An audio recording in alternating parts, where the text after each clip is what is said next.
Okay, ladies and gentlemen, welcome back to the channel.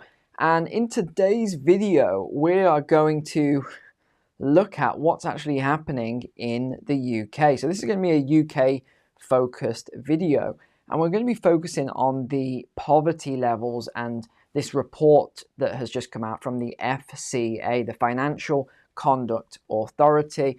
The BBC's already jumped on it and led with a story about 7 million adults unable to pay their bills. But even more shocking that I saw was this.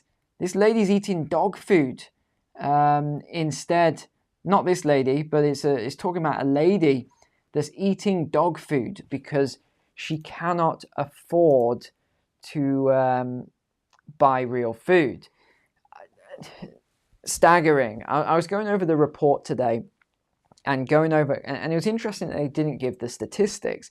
So I've manually calculated a lot of the statistics from the UK population because they didn't want to give the percentages and more detailed numbers. So I've actually gone through and I've calculated that based on the last census.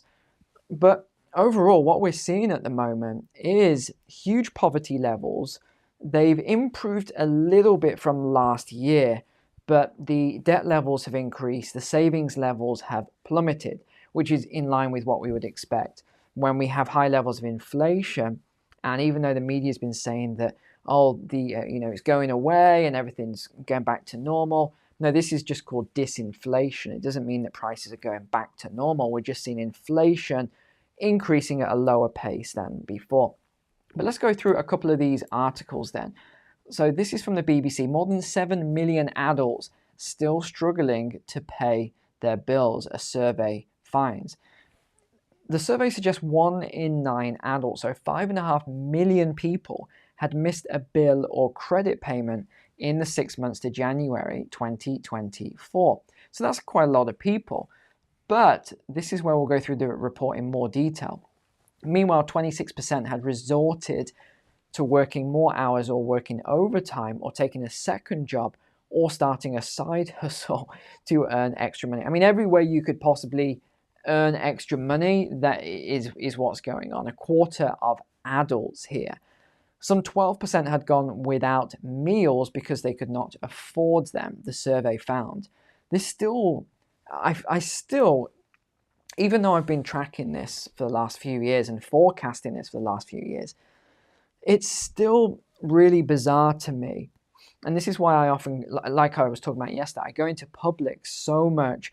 I go into groups, I go to the food banks, I go to charities, I go talk to people at church and all sorts of other places, different churches, because I want to know what is actually going on in the public. Because where I live on the Isle of Man, yes, there is some pockets of poverty, but you don't really see it in the same way that I saw it this weekend when I was in the UK. I sat down for a presentation, saw what's happening with food banks and all sorts of things. It's just quite unbelievable. And I think it's really important that I continue to do all of this and go through the reports, but not just go through the reports, but actually go and get my boots on the ground and talk to people. And I want to do a lot more of that with interview series later on, because it's so strange to me for the UK to be this really powerful nation. At one point, the British Empire ruled the waves, and now to see the scenes that I saw last weekend, to be driving on the road and my car's non-stop with potholes, to be seeing people sleeping on the streets, to be seeing some of the things at the event that I was part of, and just hearing some of those stories, it's so strange to me as someone who grew up in the UK. And again, I didn't grow up with a lot of money. Our family weren't a wealthy family. But to see this now is very difficult. It really is. And I'm sure if you're from the UK, please drop a comment and let me know your thoughts on it. But you've always got to remember that a lot of this is coming as a result of government and central bank policy. I know they try and blame all sorts of other people, but it is as a result, a lot of it, of their policies. A lot of the issues that we've seen, and I know they're very controversial topics that I've covered, have come about as a result of their decisions when we saw these extremely harsh lockdowns and what they did to small businesses, not to large businesses. That caused huge amounts of issues and debt backlog and all sorts of businesses, some family businesses that have been running for decades, to collapse overnight. You have seen all sorts of things around the printing of currency, where there was no productivity, no production, but just currency was gone out, which went straight to the 1% eventually, because we won't go through all the technicalities of that. But when the money comes to people spend the money, it goes up. So we've seen all of these things, plus even more currency creation on a rapid scale. So a lot of this, if you actually sit down like I have and track it properly, it is a result of government and central bank decisions. Let's keep going with some of this stuff. So let's have a look at the survey, actually, because this is a really important survey that's just come out. So it was conducted between the 8th of December 23 and 28th of January 2024. 3,450 individuals responded. Now, this is the summary then. Since January 23, there has been an improvement in the number of people finding it hard to manage the higher cost of living. I thought that was a really strange statement. There's been an improvement in the number of people finding it hard to manage the cost of living. Now, if you actually look at this, they said the cost of living continues to have an impact on the financial lives of some. They should have used the word majority of adults in the UK in January 2024. So that's when we have the data to. Now, I've looked over this, and easy to calculate. 7.4 million, so that's 14% of adults, felt heavily burdened by their domestic bills and credit commitments. 5.5 million, so this is 11%, had missed any of these bills in the previous 6 months. 14.6 million, so 28%, were not coping financially or finding it difficult to cope. And then it says 5.9 million, so 11%, had no disposable income. That is, what's that, 64% there. 64% of people are in this category. This isn't some, as they're saying here. This is the majority of people. And this is just asking them quite difficult questions. If you were to ask, are you just struggling a little bit? You probably have a lot more respondents. So 11% or 5.8 million felt heavily burdened. So this is the heavily burdened category. But when you think that the UK has, I think it's something like 66, 67 million people at the last census. And then you have a look at, so 66, 67 million, and then you look at that breakdown there, and you look at the fact that 64% are in this category now, and they're really struggling. That tells you the health of the economy. And some of these government plans, we need to bring foreign investment in. We need to bring, all this overseas money to invest into the UK. Really, is that the solution? No, no, it's not. You need to, all this stuff starts at home. You need to get things moving again. You need to get industry moving. You need to get businesses actually doing business. You need to get people working. You need to be creating jobs. The thing is that they're focused on is these sort of high-tech jobs that they keep talking about, and upskilling all the workforce. Now, if you're not familiar with this, or you don't understand why they're doing it, it's quite clear that they're not telling you, they're not telling us, the public, what they know. And what they know is that AI, robotics, automation is just wiping out jobs at a rapid rate, and it's going to continue to do so at a rapid rate. That's what they don't want to say. So what they say instead is, we need you to upskill. It doesn't matter if you're 60 years old and you've got 5 or 10 years left till retirement. You need to upskill. So what are your skills? Well, I worked in customer service. Right, well, AI is going to replace that. Okay, what else can you do? Well, I worked on the checkouts once at the supermarket. Right, well, we've already got self-service checkouts, and automation is going to replace that. Right, what we need to do is put you on an IT course We need you to upskill. It's ridiculous if you've read any of these reports. And this is just some of the case studies. It's ridiculous. That person, right, if you are in that age group, please leave me a comment here. Because I know from working with a lot of people that the older you get, the harder it is to be quite advanced with tech. So you look at me, I'm in the sort of middle age bracket, I would say. I am not some sort of tech wizard. I've had to teach myself a lot of tech. But I remember it was probably the other month, there was one of my friend's kids had an iPad, and they were trying to do all this stuff with the iPad, and I'm trying to watch. I'm like, what are you doing there? And they're doing coding and all sorts of stuff. I'm completely lost. And they tried to explain it to me. I said, I just can't follow that. I don't exactly know what you're doing. You're grabbing lines of code here. You're putting it in there.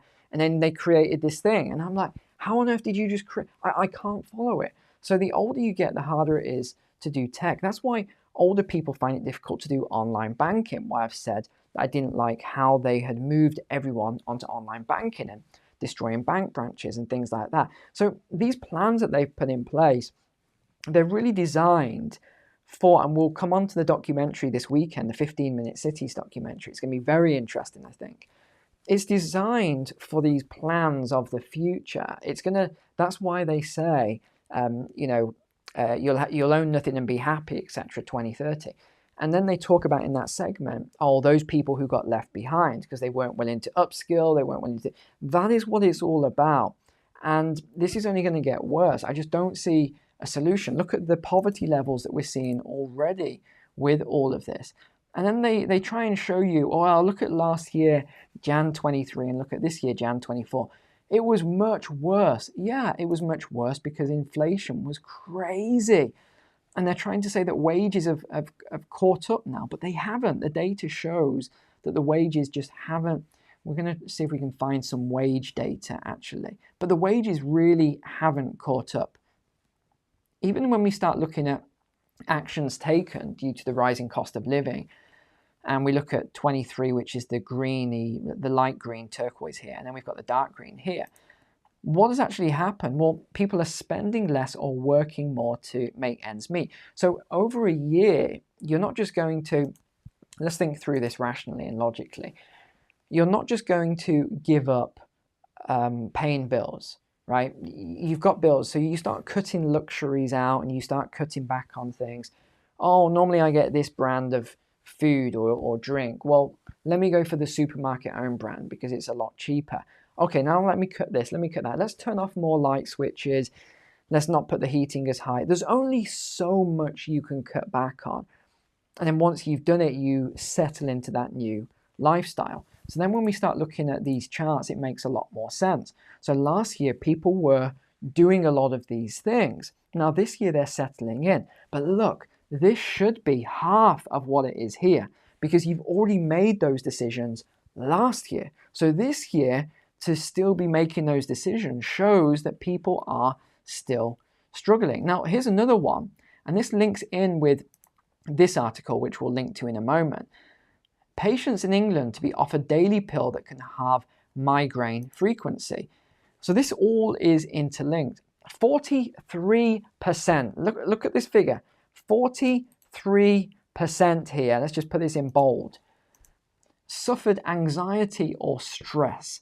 An improvement on the 54% who felt this in the 6 months to January. I can't fathom that. So in every household, one of the parents have high levels of stress or anxiety. And then 20%, and last year it was 24%, who have suffered with their mental health. And I'm sure many of you watching sit in this category. And I think we looked at that report as well, I think it was last week, the week before, that said that the UK has the worst now mental health in the entire world. In the world. These are the things that worry me. And what do they think the solution is? If you're having these migraines, you're having lots of mental health problems, here we go, more pills, more pills, more pills, more pills. Medical contracts going through the roof, pharma companies are making even more money. This is the solution they come up with, whereas that is not the solution. The solution is, how can I give an example here? I've got apple trees in my orchard, okay? Now, let's say that one of those apple trees, the apples were just rotten. There was something wrong with those apples. I'm pulling them off and I'm biting into them and they're rotten. I wouldn't say, there's something wrong here with this apple. Hold on, what's wrong with this apple? Maybe I'll just chop the tree down because it's no good. No, I'm gonna start looking at it. Is it the branch? Is it the leaves? Is it something to do with the sunlight? Is there cover? Has someone put something on the tree? Has something happened to the tree? Has there been some sort of change? I'm going to start investigating and getting to the root cause of the problem. That is what we need to do with most things. But when it comes to bureaucrats and governments and central bankers and all these other things, see, they don't care about these things because these are the hard things to do. People don't like hard things. It's like animals and migratory patterns. You watch a herd of animals and let's say there's a large hill or a mountain. They don't go up and over the top of the mountain. They go around the mountain. They take the path of least resistance. And this is very prevalent in government as well. And they never will, right? They'll never take that path of, okay, let me really sort this out. Same with a lot of healthcare. People are burned out. Doctors, nurses are completely burned out. So I don't really blame them. I blame the system. And I blame the pharma lobbying and everything else that goes along with it. But these are the problems. You need to get to the root cause of the problems. You get to the root and then you can solve the problem. Now, actually, let's just jump on. There's all these surveys that have come out at the moment. They're starting to collect data ahead of some reports that are coming out next week. But this is wage growth, and I think this is important because a lot of people, and I've heard people have said this to me, yeah, I know it's a struggle now, but my wages are going to keep going up. Don't rely on that, ladies and gents, because the data shows that wage growth is on the way down now. So what does that mean? It doesn't mean wages are on the way down. It means wage growth is on the way down. Completely different distinctions here. So it means that if you've been seeing, your wage going up, and I know probably most of you are like, Neil, I haven't seen my wage go up. I had a small rise due to inflation. I know that's most people. And yet, if we look at these corporate profits, they are unbelievable. You look at Tesco, I couldn't believe the profits that Tesco made. Their pre-tax profit jumped from 882 million to 2.3 billion. I mean, it's a 3x increase. The company also announced plans to do a 1 billion buyback of shares. And then there's more, and I thought this was interesting. So all of their staff are really excited. Oh yes, look, I've got this pay rise and all this other stuff. Yeah, but look what Tesco has said. Now you've got to read between the lines here. Tesco said it plans a further £500 million of efficiency savings this year as part of its wider effort to keep costs down. Read between the lines there. What do you think they mean by cost-saving efforts? They've already, over the last couple of years, done all their LED lighting, changed equipment for lower costs, and they're doing stuff with vehicles and all these other things. I think that they're going to start bringing in more AI, more automation, more robotics. That is what I think they're going to do. And we've also seen this in the US as well. Just to touch upon the US a moment, we're seeing all these prices are just going up and up and up. We've got store closing as well. Let's grab that in a second. I wanted to show you. Here we go. I have got it here. This is dollar store chain to close 1,000 stores as experts point to inflation and crime being top factors. So they're going to be closing 1,000 stores in the coming years. This shows you where we are heading towards. This is not just isolated to certain places. This is happening This is happening everywhere. But look, don't worry. We've got more pills for you. We're going to help you with more pills rather than getting to the source of the problem. Don't worry, we're just going to give you more pills. Now, I did want to say, for any of you who are struggling and you're in the UK, or even if you're not in the UK, there is now, and I actually know Andy Hawthorne. He's a friend of mine, and I saw him the other day. So he is the CEO of the Message Trust. If you don't know the Message Trust, they do some really great stuff. And they're opening these community grocery stores all over the place. And it's really, really great work that they're doing. So you can go in and do it. And it was quite interesting. He shared with me why they're doing this. And he said because the Trussell Trust, which is the biggest food bank basically in the UK, have been told that they're not allowed to pray with people, or they're not allowed to offer Christian services, like the Alpha Course and CAP, like Christians Against Poverty, and debt advice and all this sort of stuff. So there's a lot of things that they've been told by the government that they're not allowed to do. I mean, this is the way these things are moving now. We know this is happening. And so Andy sort of stepped up and said, well, we're going to just open community groceries. We're going to do that and continue the message. We're going to continue to help people through this, because you look at a lot of mental health as well, and you can see where, I don't want to get too much into it, but having worked with some charities, I have no experience in this. I'm not a therapist or anything like that. I just listen to experts and what they share with me, and you see where a lot of this is coming from, and the way we're going towards is not helping at all. So if you are in that situation, by the way, or people, these community groceries are opening all over the UK, and they're serving so many people, and they're helping people to get out of poverty, to get out of debt, and all sorts of other things. So that is the Message Trust if you want to have a look at it. Whether you are Christian or not, you can look at it, and they will help you out. So I think we will leave it there today. Thank you so much for being online. Really appreciate you as always. Take care. God bless you guys, and I'll see you next time.